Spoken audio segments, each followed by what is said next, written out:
الصلاة والسلام عليك سيدي يا رحمة للعالمين. الحمد لله رب العالمين والعاقبة للمتقين والصلاة والسلام على من كان نبيا وآدم بين الماء والطين وعلى آله وأصحابه وأهل بيته وأزواجه وعلماء ملته وأولياء أمته والشهداء محبته أجمعين.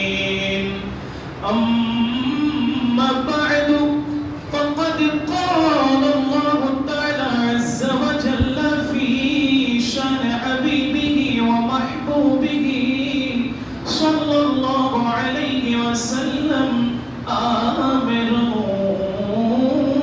ومخبرا: إن الله وملائكته يصلون على النبي يا أيها الذين آمنوا صلوا عليه وسلموا تسليما. صلى الله على سيدنا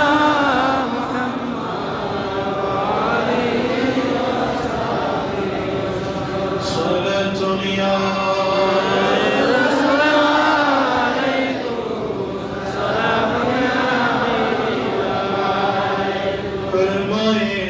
तौहीद है तेरी शहादत ए हुसैन, तो न होता तो न ले जाती सदाकत हुसैन। सलात या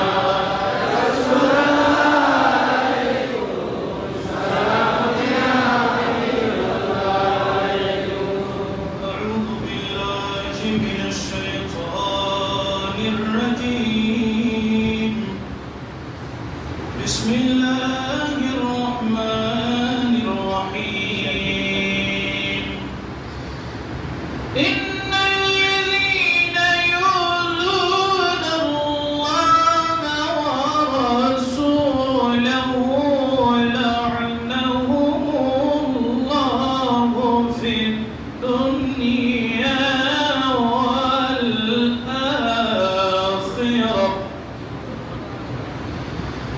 لعنهم الله في الدنيا والآخرة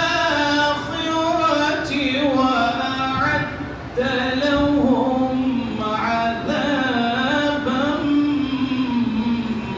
مهينا.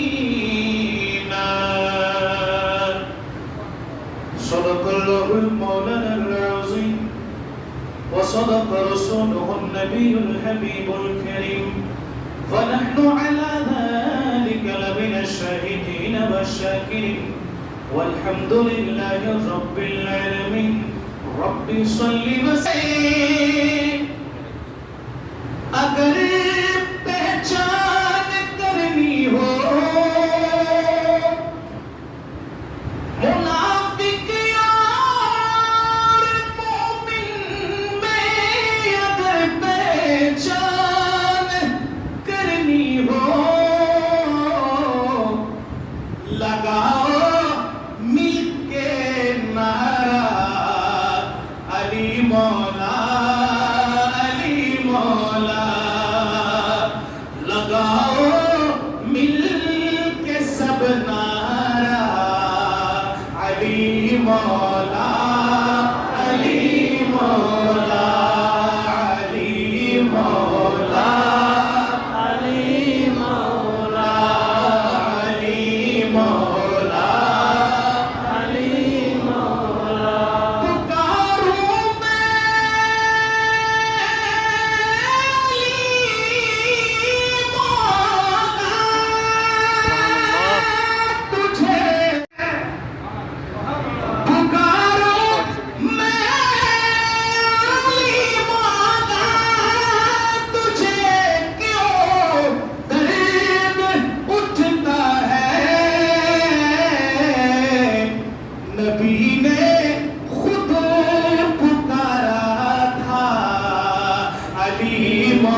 মহান রব্বুল আলামিনের আলিশান দরবারে শুকর গুজার করছি যে রব্বুল আলামিন এই মুবারক সময়ে বছরের শুরুতে মুহররমুল হারাম শরীফের প্রথম জুমার নামাজ আদায় করার লক্ষ্যে অত্র বুজুর্গ মসজিদ মাওলানা আবু বকর রহমাতুল্লাহি আলাইহি জামে মসজিদে উপস্থিত হয়ে জুমার নামাজ আদায়ের জন্য হাজিরি দেওয়ার আল্লাহ পাক সুযোগ করে দিয়েছেন, তৌফিক দান করেছেন। সে রব্বুল ইজ্জতের কুদরতি দরবারে শুকর গুজার করে একবার চিৎকার দিয়ে বলি আলহামদুলিল্লাহ। এই মাস আমাদেরকে স্মরণ করিয়ে দেয় শাহাদাতে কারবালার দিনের কথা, কারবালার প্রান্তরের কথা, ঘটে যাওয়া সেই বিরল ইতিহাস, হৃদয় বিদারক ইতিহাস। ইমামে আলী মাকাম সুলতানে কারবালা রাসূল আকরাম সাল্লাল্লাহু আলাইহি ওয়াসাল্লামের লখত জিগর, জানে জিগর, নূর নজর মাওলা আলী শের খুদা কররামাল্লাহু ওয়াজহাহুল কারীমের কলিজার টুকরা মা ফাতিমাতুজ জাহরা রাদিয়াল্লাহু তাআলা আনহার নয়নের মণি হযরতে ইমামে হুসাইন রাদিয়াল্লাহু তাআলা আনহু সেই হৃদয় বিদারক ঘটনার কথা স্মরণ হয়ে যায় কারবালা প্রান্তরে, যিনি তার পরিবার সহ দ্বীনকে রক্ষার জন্য, ইসলামকে রক্ষা করার জন্য, ধর্মকে জিন্দা করার জন্য, ইসলাম ধর্মের পতাকাকে উন্নয়ন করে রাখার জন্য ইমামে আলী মাকাম নিজের জানকে উৎসর্গ করেছেন, নিজের গর্দানকে, নিজের রক্তকে বিলীন করে দিয়েছেন আল্লাহর প্রিয় রাসূল সাল্লাল্লাহু আলাইহি ওয়াসাল্লামের মাযহাবকে, দ্বীনকে, ধর্মকে টিকিয়ে রাখার জন্য। কথা বলেন ঠিক? চাইলে তিনি গর্দানের বদলে ইয়াজিদের সাথে হাতে হাত মিলাতে পারতেন, ঠিক না? নিজের জানের বদলাই, নিজের পরিবার পরিজনের বদলাই চাইলে তিনি ইয়াজিদের সাথে সমতা করতে পারতেন, ইয়াজিদের হাতে হাত রাখতে পারতেন, কিন্তু তিনি তা করেন কি? বরঞ্চ সত্যের পথে তিনি অটল ছিলেন, ন্যায়ের পথে তিনি অটল ছিলেন। তিনি বলছেন প্রয়োজনে হকের জন্য আমার গর্দান চলে যেতে পারে, তারপরেও আমি ইয়াজিদের সাথে কোনো আপোষ করতে রাজি নই। সুতরাং এই মুহররমুল হারাম আমাদেরকে শিক্ষা দেয় ইমামে আলী মাকাম অন্তিম মুহূর্তেও নিজের গর্দান চলে যাচ্ছে, তখনও তিনি হকের পথে কি ছিলেন? অটল। তিনি হকের পথে কি ছিলেন? অটল। বিগত বছরে মুহররমুল হারাম মাসে আমরা আপনাদেরকে নিয়ে ধারাবাহিক আলোচনা করেছিলাম, ঠিক না?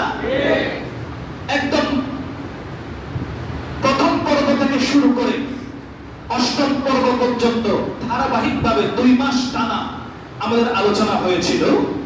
ওই আলোচনাগুলো এই যে ভিডিও রেকর্ড হচ্ছে এমএবি জামে মসজিদ তথা মাওলানা আবু বকর জামে মসজিদ এই ইউটিউব চ্যানেলে ওই আলোচনাগুলো ধারণ করা আছে, ঠিক না?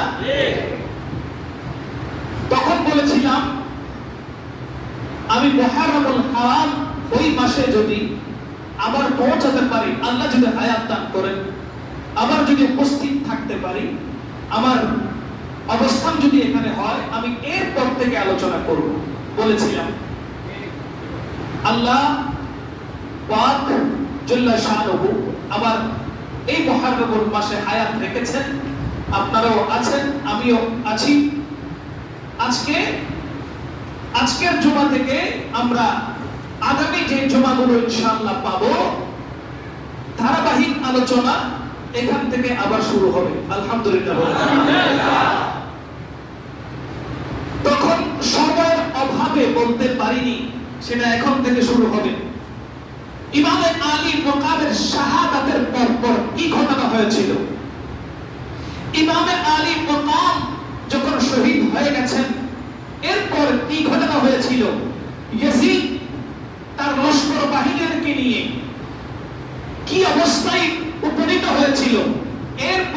ইয়াজিদের অবস্থা কি হয়েছিল, এরপরে কোন শাসন আমলে বিচার ভারে কে ছিলেন এবং তিনি কি রকম বিচার করেছেন, ইনশাআল্লাহ ধারাবাহিক আলোচনা করার চেষ্টা করব। যদি আল্লাহর পক্ষ থেকে দয়া হয়, রহমতুল লিল আলামিনের পক্ষ থেকে দয়ার নজর হয় এবং ইমামে আলী মাকামের যদি এক টুকরা সামান্য পরিমাণ বিন্দু পরিমাণ যদি দয়ার নজর হয়, আপনাদের দোয়া থাকলে ইনশাআল্লাহ আমি গুনাহগার চেষ্টা করব ধারাবাহিক আলোচনা বজায় রাখতে। আল্লাহ পাক আমাদেরকে শোনার এবং হক কথা আমাকে বলার আল্লাহ পাক তৌফিক দান করুন। আমিন। দেখেন, শাহাদাত দুই প্রকার। কয় প্রকার? দুই প্রকার। এক শাহাদাতের নাম হলো শাহাদাতুল জিহরি, আর এক শাহাদাতের নাম হলো শাহাদাতুল সিররি। শাহাদাতুল জিহরি অর্থ হলো প্রকাশ্য শাহাদাত, স্পষ্ট শাহাদাত, আর শাহাদাতুল সিররি মানে হলো অপ্রকাশ্য গুপ্ত শাহাদাত। আমার রাসূল পাক সাল্লাল্লাহু আলাইহি ওয়া সাল্লাম আপন নাতিদের মাধ্যমে ইমামে হাসান এবং ইমামে হোসেনের মাধ্যমে আমার রাসূল দুই ধরনের শাহাদাত গ্রহণ করেছিলেন। কয় ধরনের শাহাদাত? দুই ধরনের। ইমামে হাসান, হযরত ইমামে হাসান রাদিয়াল্লাহু তাআলা ওনার শাহাদাত ছিল গোপন, অপ্রকাশ্য। ওনাকে বিষ প্রয়োগের মাধ্যমে শাহাদাত বরণ করানো হয়েছে। আর ইমামে আলী মাকাম, ইমামে হোসেনের শাহাদাত, যে শাহাদাত ইমামে আলী মাকাম, ইমামে হোসেন যখন মা ফাতেমাতুজ জাহরা রাদিয়াল্লাহু তাআলা আনহার ঘরে এসেছিল, আমার রাসূল পাক সর্বপ্রথম যখন ইমামে হোসেনকে কোলে নিয়েছিলেন, তখন জিবরিল আমিন এসে বলেছেন, ইয়া রাসূলুল্লাহ, ইয়া হাবিবাল্লাহ, আপনি যাকে কোলে নিয়েছেন, যাকে আদর করছেন, কপালে চুমু দিচ্ছেন, চোখে চুমু দিচ্ছেন, ঠোঁটে চুমু দিচ্ছেন, গালে চুমু দিচ্ছেন, সারা অঙ্গে প্রত্যঙ্গে চুমু দিচ্ছেন, ইয়া রাসূলুল্লাহ, আপনাকে আমি জানিয়ে রাখি, এই ইমামে হোসেনকে আপনার উম্মতের মধ্যে কিছু দল কারবালার প্রান্তরে শহীদ করে দেবে। আল্লাহু আকবার বলবেন না? যিনি দুনিয়াতে আসার সাথে সাথে শহীদের খবর পেয়েছেন, যিনি দুনিয়াতে আসার সাথে সাথে দুনিয়া থেকে পর্দা হওয়ার খবর পেয়েছেন, কোন জায়গায় দুনিয়া থেকে চলে যাবেন, কখন যাবেন, কিভাবে যাবেন, তার অবস্থা কি হবে, আমার রাসূল ইমামে আলী মাকামকে ছোটকালে শিশু অবস্থায় কোলে নিয়ে আদর করতে গিয়ে জিবরিল আমিন সরকারকে জানিয়ে দিয়েছেন। চিৎকার দিয়ে বলেন আল্লাহু আকবার। এটাকে বলা হয় শাহাদাত, যে শাহাদাত হয়েছিল প্রকাশ্যভাবে। বলেন না সুবহানাল্লাহ। যে শাহাদাতের জিহরি হয়েছিল প্রকাশ্যভাবে, স্পষ্টভাবে। আমার রাসূল পাক সাল্লাল্লাহু আলাইহি ওয়াসাল্লাম নয়ন করে চোখের পানি ছেড়ে দিলেন, কান্নায় বিমূঢ় হয়ে গেলেন। হে জিবরিল আমিন, তুমি এই কি খবর শোনাইলা? আমি রাসূল তো অশ্রুসিক্ত হয়ে গেলাম, চোখের পানি ঝরছে, নাতিকে আদর করছে আর চোখের টপ টপ পানিগুলো নাতির শরীরে পড়ছে। বলেন না সুবহানাল্লাহ। দেখেন, এই যে শহীদের সাথ, শহীদের সুদা সরকারে মদিনা খায়বর যুদ্ধ থেকে আমার রাসূল যখন হায়াতে জিন্দেগিতে ছিলেন, খায়বর যুদ্ধের মধ্যে যখন আল্লাহর প্রিয় রাসূল সাল্লাল্লাহু আলাইহি ওয়াসাল্লাম খায়বর যুদ্ধের মধ্যে যখন গেলেন, ওই খায়বর যুদ্ধের মধ্যে জয়নব বিনতে হারেসা নামক একজন জৈনকা ইহুদি নারী, ইহুদি রমণী, তিনি আপনার ছাগলের তুম্বার গোশতের সাথে, মাংসের সাথে, বোনা গোশতের সাথে বিষ প্রয়োগ করেছেন।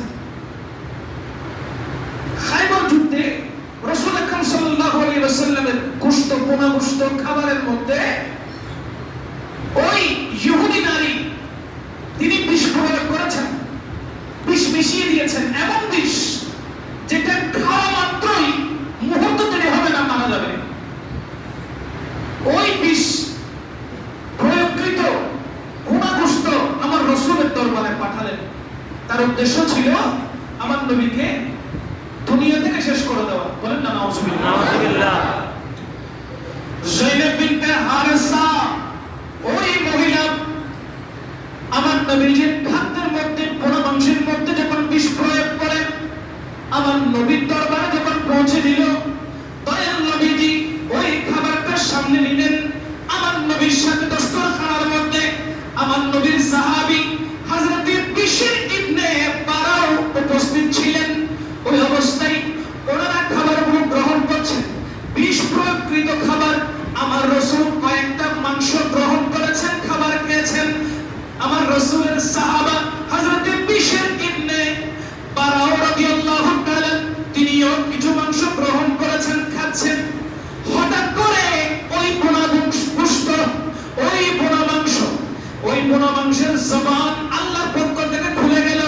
ওই মাংস বলতে লাগলো, ইয়া রাসূলুল্লাহ, ইয়া হাবিবাল্লাহ, আমার মধ্যে বিষ প্রয়োগ করা হয়েছে, আপনি আর এই মাংস গ্রহণ করবেন না। নবীজির ওই খাবার পর্যন্ত কথা বলে আমার নবীর সাথে। আমার নবী বলে ওই খাবার মুখে দেওয়ার সময় মাংস যখন কথা বললো, মাংস রেখে দেওয়া হলো। এখন খাবার কারা পাঠিয়েছে? কোন মহিলা পাঠিয়েছে? কোন জায়গা থেকে পাঠিয়েছে? কোন ইহুদির রমণী পাঠিয়েছে? আমার নবীজি খবর দিলেন। আমার দয়াল নবীজি তাকে টাকা পাঠালেন, তাকে জিজ্ঞাসা করার জন্য কাঠগড়ায় দাঁড় করালেন। হে যায়েদ বিনতে হারিসা, তুমি কেন খাবারের মধ্যে বিষ প্রয়োগ করলে আমাকে বলো। ওই রমণী বলতে লাগলো, ইয়া রাসূলুল্লাহ, আপনি কি সত্যিকারে আল্লাহর পক্ষ থেকে নবী হয়ে এসেছেন নাকি কোন বাদশা হিসেবে এসেছেন? ওইটা যাচাই করার জন্য খাবারের মধ্যে বিষ দিয়েছি। নাউজুবিল্লাহ। এরকম কোন রুলস আছে? কারো হক পরীক্ষা করার জন্য কি বিষ মাখানো খাবার খাওয়ানো যাবে? তাকে কি মৃত্যুর শয্যায় শায়িত করা যাবে? ওই রকমই কত বড় অপরাধ, কত বড় পাপ করেছে দেখেন। বিষ প্রয়োগ করা খাবার। আমার রাসূলের সাহাবী হযরত বিশর রাদিয়াল্লাহু তাআলা ওই বিষ মাখা খাবার খেয়ে শহীদ হয়েছেন। কিন্তু দয়াল নবীজি নবুয়তের একটি মুজিজা হলো আমার নবীজি বিষ খাওয়ার পরে সেটা হজম করে ফেলেছেন। সুবহানাল্লাহ। সুবহানাল্লাহ। সেই নবীজি কোনো মেসাল হয়? বলেন না মেসাল হয়? কেউ যদি বলে নবী আমার মতো, মানা যাবে? কেউ যদি বলে নবী দোষে গুণে, মানা যাবে? কেউ যদি বলে নবীর তো সার্টিফিকেট নাই, আমার সার্টিফিকেট আছে, আমি নবীর চাইতে বড়, নাউজুবিল্লাহ, এই কথা যদি কোনো দামিশ বলে রিসিভ করা যাবে? কোন শয়তান বলে রিসিভ করা যাবে? কোন মুনাফিক বলে রিসিভ করা যাবে? যাবে না। সুতরাং নবীর কোন মেসাল নাই, নবীর কোন উপমা নাই, নবীর মতো আর কেউ নাই। ঠিক কি না? আমার নবী যেমনটি চেয়েছেন আমার আল্লাহ ঠিক সেইভাবে করে নবীকে সৃষ্টি করেছেন। গত জুমাতে আমি হাদিসে পাক দ্বারা প্রমাণ দিয়েছিলাম। হাদিসে পাক দ্বারা প্রমাণ হয়েছে যে আমার সরকার যেভাবে চেয়েছেন আমার আল্লাহ নবীকে সেইভাবে সৃষ্টি করেছেন। আসেন, যখন আমার রাসূলের সাহাবা বিষ প্রয়োগ খাদ্য যখন গ্রহণ করে ফেললেন, আমার রাসূলের ওই সাহাবী শাহাদাত বরণ করলেন এবং রাসূল আকরাম সাল্লাল্লাহু আলাইহি ওয়াসাল্লামের খাদ্যের মধ্যে বিষ দেওয়ার কারণে যায়েদ বিনতে হারিসা নামের ওই রমণীকে রাসূল পাক কিসাস দিলেন, শাস্তি দিলেন, মৃত্যুদণ্ড দিলেন। রাসূল আকরাম সাল্লাল্লাহু আলাইহি ওয়াসাল্লাম যে বিষ পান করেছিলেন, ওই বিষ যদিও বা আমার রাসূল আকরাম সাল্লাল্লাহু আলাইহি ওয়াসাল্লাম হজম করেছেন, কিন্তু বিষের প্রভাবটা রয়ে গিয়েছিল। বিষের যে একটা প্রভাব আছে সেটা রয়ে গিয়েছিল। আমার রাসূল আকরাম সাল্লাল্লাহু আলাইহি ওয়াসাল্লাম এমনকি যখন সাকারাতের বিছানায় ছিলেন সরকারে মদিনা, যখন দুনিয়া থেকে পর্দা করবেন, তখন মায়েশা সিদ্দিকা রাদিয়াল্লাহু তাআলা আনহা বলছেন, আমার রাসূল বারবার বলছে যে হে আয়েশা, খায়বারের জমিনে যে বিষ আমি পান করেছিলাম সেই বিষ আমি রাসূলকে বড়ই কষ্ট দিচ্ছি। সেই বিষ আমি রাসূলকে বড় কষ্ট দিচ্ছে, বড় যন্ত্রণা দিচ্ছে। মায়েশা সিদ্দিকা রাদিয়াল্লাহু তাআলা আনহা বলেছেন, আমার সরকার যখন দুনিয়া থেকে পর্দা করবেন তখনও এই কথাগুলো আমার রাসূল মায়েশাকে বলছিলেন। চিৎকার দিয়ে বলেন আল্লাহু আকবার।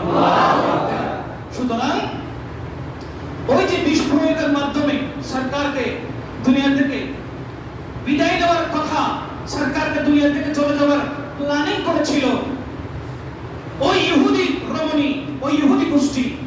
কিন্তু আমার রাসূল আকরাম সাল্লাল্লাহু আলাইহি ওয়াসাল্লাম আল্লাহ পাক দয়াল নবীকে সারিয়ে নিয়েছেন। বলেন না সুবহানাল্লাহ। এই যে বিস্ফোরক ঠিক সেম দেখেন, একদম সেম। ইমাম হাসান মাকাম, ইমাম হাসান রাদিয়াল্লাহু তাআলা আনহুকে কি দেওয়া হয়েছিল? বলেন না কি দেওয়া হয়েছিল? বিষের মাধ্যমে ইমামে আলী মাকামের ইমামে হাসান রাদিয়াল্লাহু তাআলা দুনিয়া থেকে পর্দা করেছেন। আর ইমামে হুসাইন রাদিয়াল্লাহু তাআলা আনহুকে কল্পনা করে পরিকল্পনার মাধ্যমে কারবালার জমিনে নিয়ে গিয়ে ইমাম হোসেনের গর্দানের মধ্যে তলোয়ার চালানো হয়েছে। ঠিক কি না? ঠিক। তো আমার রাসূল ইমামে হাসান এবং ইমাম হোসেন উভয়জনের শহীদ, উভয়জনের শাহাদাতকে নিজে গ্রহণ করে নিয়েছেন।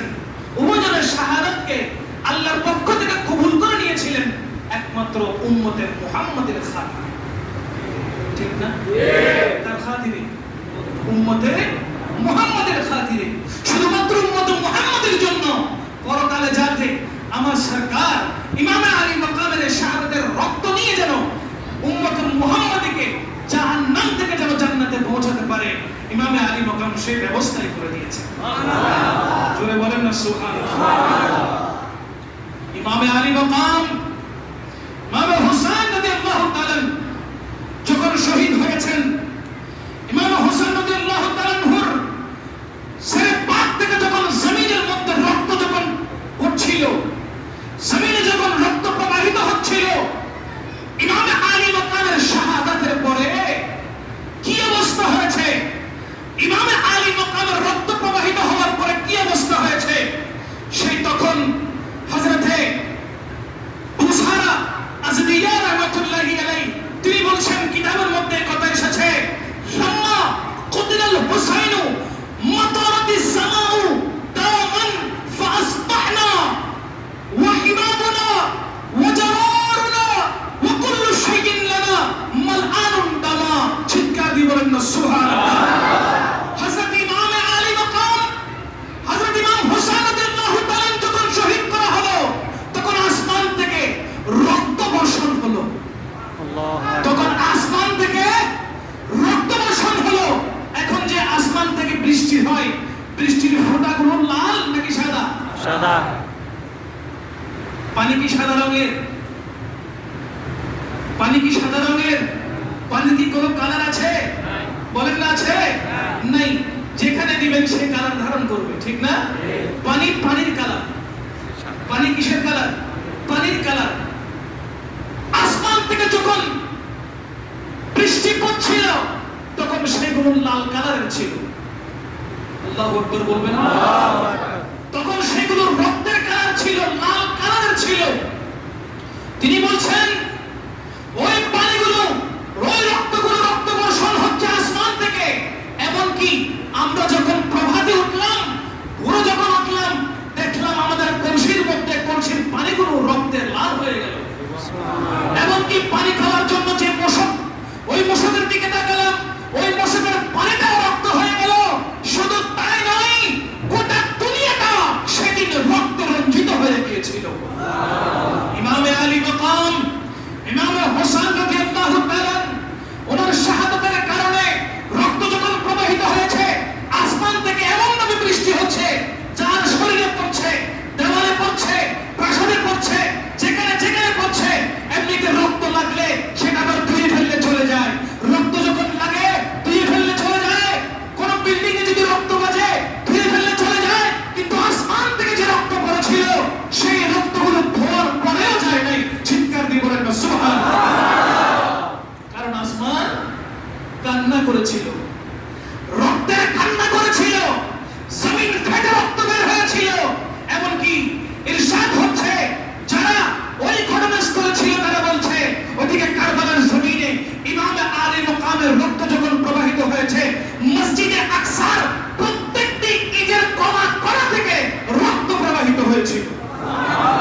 রক্ত প্রবাহিত হয়নি।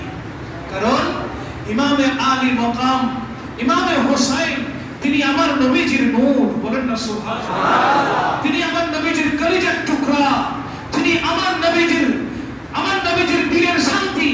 যে ইমামে হোসাইনকে বলেছেন আমার রাসূল, এই হোসাইন, এই হাসান আমি রাসূলের দুটি ফুল, বলেন না সুবহানাল্লাহ। এই ইমামে হাসান, এই ইমামে হোসাইন আমার দুইটা নাতি, আমি রাসূলের ফুল, যাদেরকে সামনে নিয়ে আমি রাসূলের নাকের কাছে নিয়ে গিয়ে তাদের কাছ থেকে আমি রাসূল শুকরান নিই, বলেন না সুবহানাল্লাহ। আমরা শুকরান নিই ফুল থেকে, ঠিক না?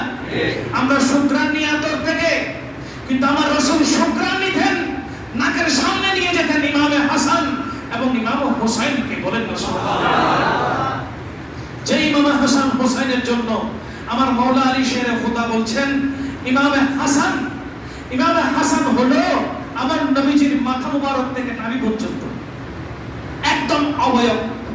আমার রাসূলকে দেখতে যেমন লাগতো, ইমামে হাসানকে মাথা থেকে নাভি পর্যন্ত দেখতে সেম লাগতো, বলেন না সুবহানাল্লাহ। আর ইমামে হোসাইন হলো আমার রাসূল আকরাম সাল্লাল্লাহু আলাইহি ওয়াসাল্লামের নাভি থেকে পা মুবারক পর্যন্ত।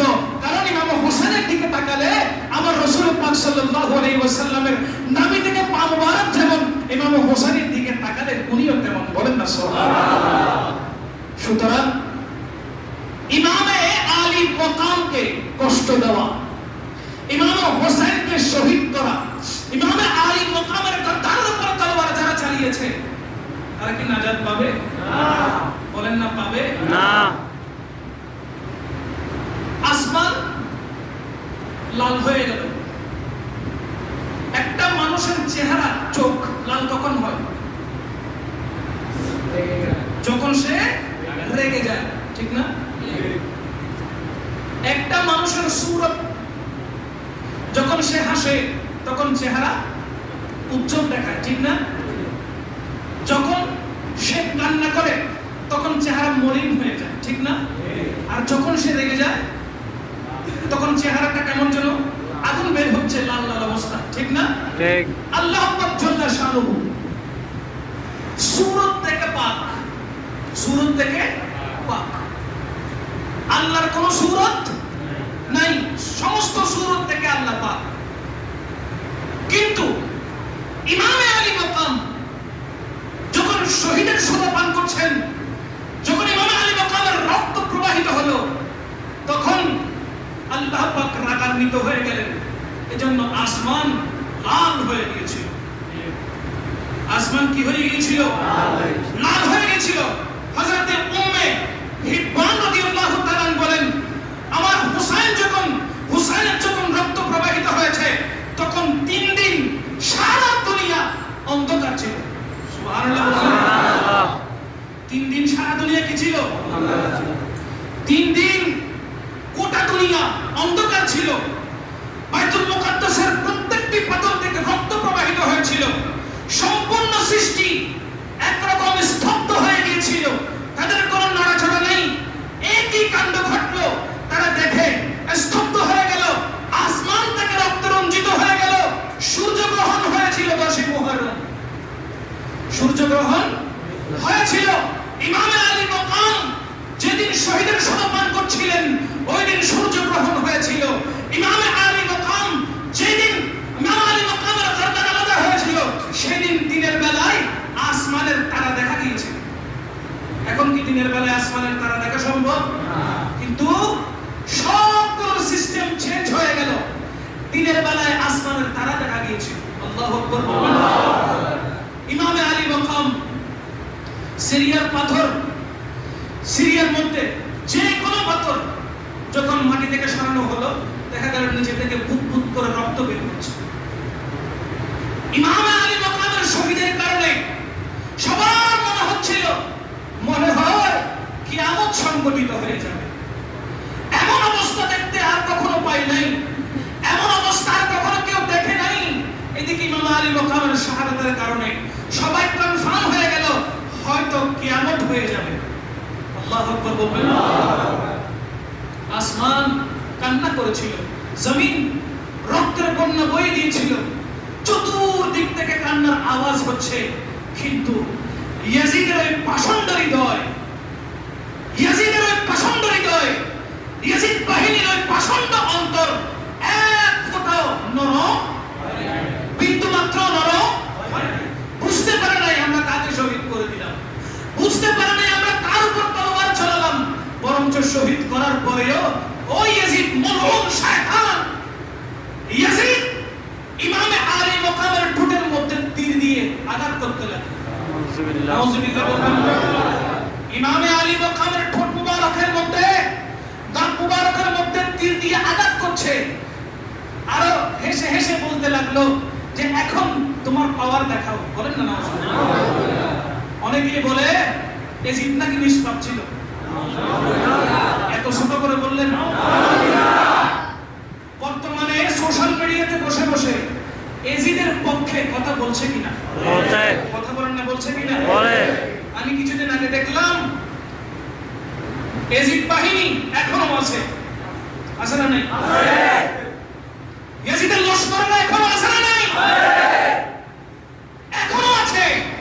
তারা বিভিন্ন চ্যানেলে, ইউটিউব চ্যানেলে, ফেসবুকে, টুইটারে, বিভিন্ন জায়গায় সোশ্যাল মিডিয়াতে এক কথায় তারা লিখছে, তারা বলে কি আল্লাহ তুমি ইয়াজিদকে ক্ষমা করে দিয়ে ইমামে হোসেনের সাথে জান্নাতে নিয়ে যাও।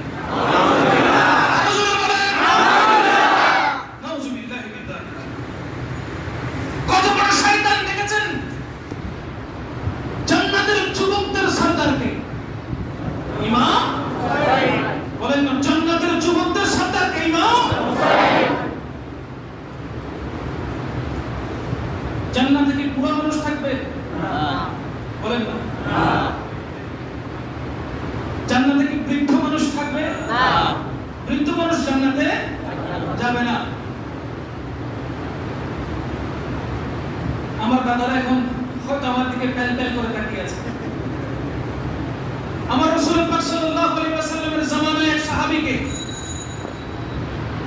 রাসূল আকরাম সাল্লাল্লাহু আলাইহি ওয়াসাল্লাম যখন ঘোষণা দিলেন যে বৃদ্ধ মানুষ জান্নাতে, তখন ওই সাহাবী কান্নায় আরম্ভ করে দিল। কান্না ভেঙে বলল, ইয়া রাসূলুল্লাহ, আমি তো বুড়া হয়ে গেছি, আমার দাড়ি পেকে গেছে, আমার চুল পেকে গেছে, ইয়া রাসূলুল্লাহ আমি কি জান্নাতে যাব না? কারণ রাসূলের প্রত্যেকটি কথা তো হুকুম হয়ে যায়। ইয়া রাসূলুল্লাহ এখন আমি কি করব? সরকার মুচকি হাসলেন। বলেন না সুবহানাল্লাহ। আমার রাসূল মুচকি হাসলেন। আমার রাসূল মুচকি হেসে বলছেন, আরে শোনো শোনো, তুমি যখন জান্নাতে প্রবেশ করবে তখন তোমার দাড়ি আর সাদা থাকবে না, তুমি যুবক হয়ে যাবে। তুমি তখন আর বৃদ্ধ থাকবে না। বৃদ্ধ অবস্থায় দুনিয়া থেকে পর্দা করলেও জান্নাতে প্রবেশ করার পূর্বে আল্লাহ তোমার যৌবন ফেরত দিবে। সুবহানাল্লাহ। তুমি যুবক হয়ে কোথায় যাবে? জান্নাতে। ওই যুবক হয়ে তুমি জান্নাতে প্রবেশ করবে, সমস্ত যুবকদের সরদার হবে আমার হোসেন। চিৎকার করে জান্নাতের সরদার যদি জান্নাতে প্রবেশ না করায় ঢুকতে পারবে না? বলেন না পারবে না। ইমাম আলী মাকাম বারবার হুঁশিয়ারি দিয়েছিলেন, খবরদার তোমরা আমার দিকে নয় আমার রাসূলের দিকে তাকাও। আমি কার রক্ত সেদিকে দেখো, আমার শরীরে কার রক্ত বইছে তোমরা সেদিকে তাকাও। যার ধর্ম তোমরা গ্রহণ করেছো, যার কালেমা তোমরা পড়েছো, যে কালেমা পড়ে তুমি মুসলমান হয়েছো, আমি সেই ঘরের সন্তান। বলেন না সুবহানাল্লাহ। আমি ইমামে হোসেন, আমি ইমামে আলী মাকাম। সুতরাং আমার উপর তলোয়ার আনার আগে তোমরা চিন্তা করে দেখো কার উপরে তোমরা তলোয়ার ধরেছো। ঠিক কি না? এখন তো তারা ইমামে আলী মাকামের কথা শুনে নাই। ঠিক কি না? ইমামে আলী মাকামের কথাগুলো কেন বলেছেন? ভয়ে না। বলেন না ভয়ে না।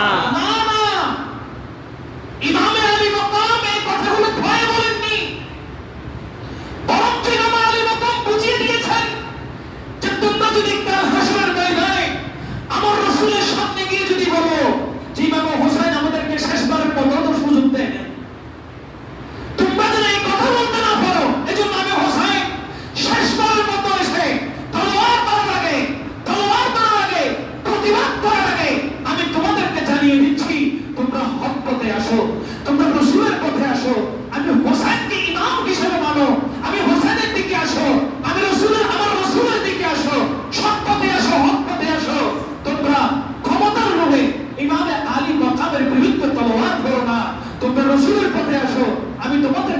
হুঁশিয়ার করেছিলাম।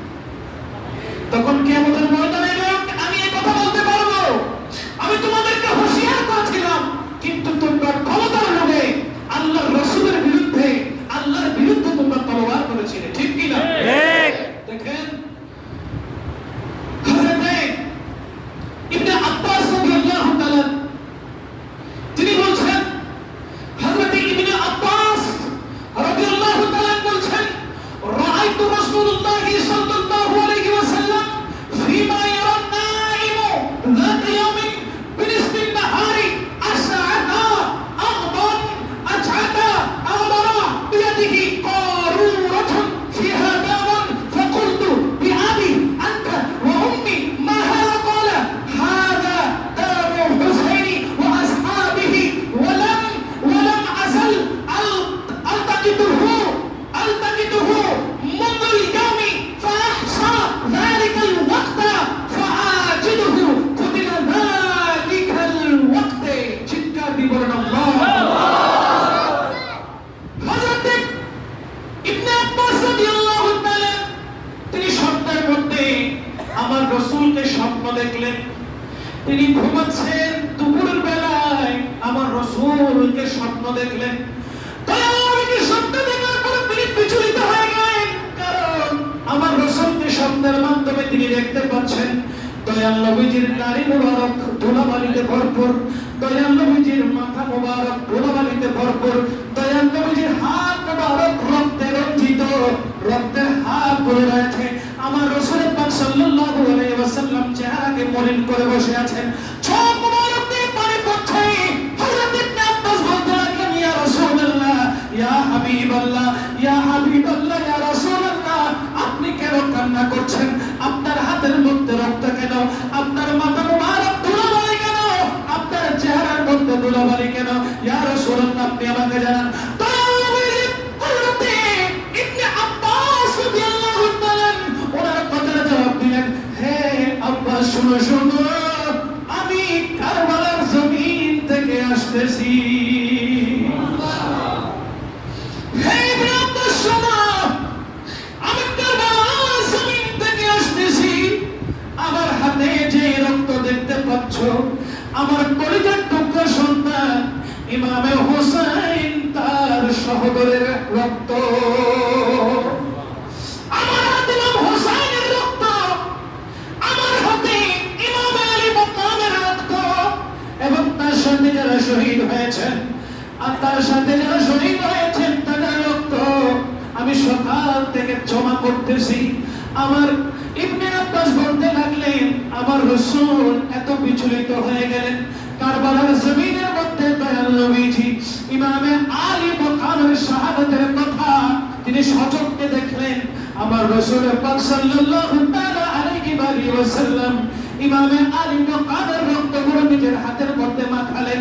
কারবালার জমিনে দয়াল নবীজি হামাগুড়ি দিলেন, যার কারণে দয়াল নবীজির মাথা মুবারকের সমস্ত চুল মুবারক, নারী মুবারক গুলো কারবালার ধুলাবালিতে পরিবেষ্টন হয়ে গেল।